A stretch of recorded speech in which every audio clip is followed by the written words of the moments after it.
তবে গতকাল পার্লালপুরের ক্যাম্পে ঘর ছাড়াদের সঙ্গে দেখা করতে গিয়েছিলেন সুকান্ত মজুমদার।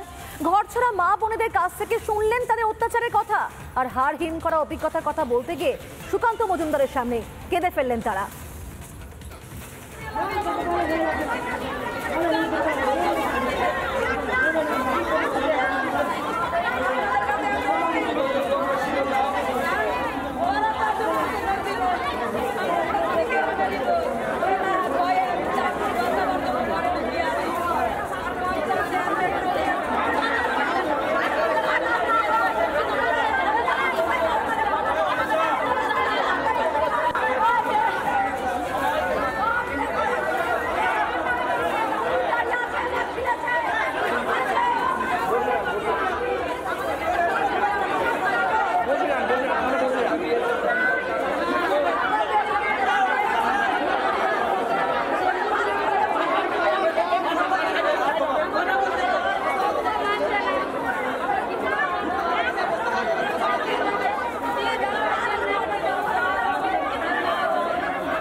আমাদেরকে এইভাবে অত্যাচার করছে, আমরা বাংলাদেশে বাস করছি, এরকম পরিস্থিতি হয়েছিল আমরা বাড়ি থেকে বেরোতে পারছিলাম না। কি করে বেরোবো? বড় ছোট ছোট বাচ্চারা সবাই এসছে, কোনো পুলিশ টুলিশ কেউ আসেনি, কোনো প্রশাসন আসেনি। 4 ঘন্টা ধরে শুক্রবার করে এরকম অপরাধী করছে, অশান্তি করছে। প্রতি শুক্রবার এরকম করে অশান্তি করছে। বলছে প্রত্যেক শুক্রবার এমনি করে আসবে, প্রত্যেক শুক্রবার আসবো, এরা চলে যাবে, ভোর চলে যাবে। আতঙ্কিত মানে বাস করতে পারছি না, সারা রাত্রি ঘুমাতে পারিনি তো বাড়িতে। তোমাদের ইজ্জত আমাদেরকে দিয়ে দাও, তোমাদের স্বামীদেরকে বাঁচতে দিব, তোমাদের স্বামীদেরকে রক্ষা করতে বলছে যে তোমাদের ইজ্জত আমাদেরকে দিয়ে দাও, তোমাদের স্বামী সন্তানকে রক্ষা করব। আমরা নিজের ইজ্জত আমাদের স্বামী সন্তানকে দিব না, ওনাদেরকে দিব, ওনাদের হাতে সঁপে দিব। এইগুলো আমাদের পরিস্থিতি। কি বলছেন? এ তো ভয়ঙ্কর কথা বলছেন। কি বলবো আর বলেন, আর কি করেই বা যাবো, আর কোথায় বা যাবো, আর কোথায় বা গিয়ে দাঁড়াবো বলে। বলছে নিজের ইজ্জত দাও আর নিজের স্বামী ছেলেকে বাঁচাও।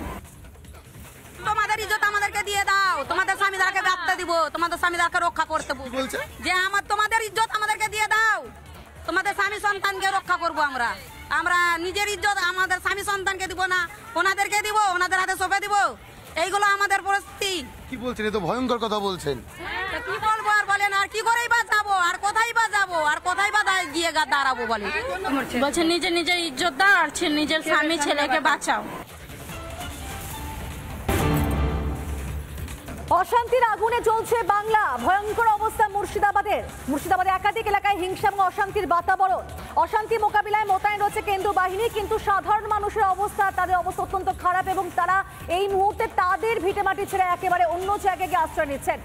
নববর্ষে কিছু ছবিটা বদলালো না, আমরা ছবিটা একবার জানবার চেষ্টা করবো যে কি পরিস্থিতি আজকে। সুখেন্দু রয়েছেন এই মুহূর্তে আমাদের সঙ্গে। সুখেন্দু, তাহলে নববর্ষে কিছুই বদলালো না ছবিটা? নৃশংস হিংসায় ঘর ছাড়া হিন্দুরা, কোনো কিছু কি পরিবর্তন দেখতে পাচ্ছ আজকে? কিরকম পরিস্থিতি?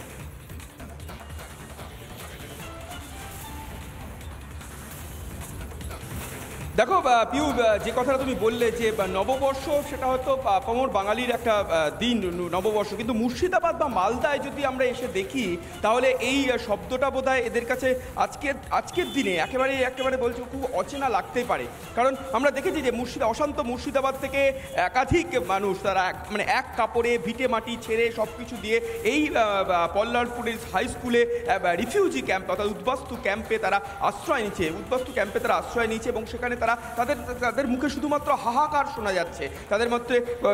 তারা চাইছেন না আবার ফিরে যেতে, কারণ বলছেন যে কেন্দ্রীয় বাহিনী চলে গেলে আবার নাকি ফের অত্যাচার শুরু হবে, অর্থাৎ ফের হুমকি, ফের অত্যাচার। তাদের মধ্যে উৎকণ্ঠা এবং আতঙ্কের মধ্যেই দিন কাটছে। এবং একই ছবি যদি দেখি আমরা যে মুর্শিদাবাদের বিভিন্ন জায়গা, সুতি, ধুলিয়ান এবং একই সঙ্গে শমশেরগঞ্জ, সেখানেতে পরিস্থিতি কিছুটা নিয়ন্ত্রণে এসছে এমনটা বলা হলেও একাধিক বিভিন্ন দিক থেকে একাধিক অশান্তির খবর কিন্তু সামনে আসছে। এবং একাধিক অশান্তির খবর যেমন সামনে আসছে, ঠিক তেমনই কেন্দ্রীয় বাহিনীর নজরদারি রয়েছে, টহলদারি রয়েছে। সেজন্য হয়তো সেভাবে বলা যেতে পারে যে হামলা বা নতুন করে কোনো কিছু হামলা না হলেও একাধিক জায়গাতে এবং বারবার প্রতিটা মানুষ যারা যে সমস্ত মানুষজন এখনো পর্যন্ত শমশেরগঞ্জ একেবারে সুখেন্দু, আমরা দেখলাম তো বেতবনায় কিভাবে এক বৃদ্ধ দম্পতির ঘর জ্বালিয়ে দেওয়া হলো, হুমকি দেওয়া হচ্ছে তাদেরকে এবং নানা ধরনের কন্টেন্ট দেখার জন্য লাইক করুন, শেয়ার করুন আমাদের ফেসবুক পেজ, সাবস্ক্রাইব করুন আমাদের ইউটিউব চ্যানেল। পাশাপাশি অন্যান্য ব্রেকিং নিউজের জন্য অবশ্যই চোখ রাখুন রিপাবলিক বাংলায়।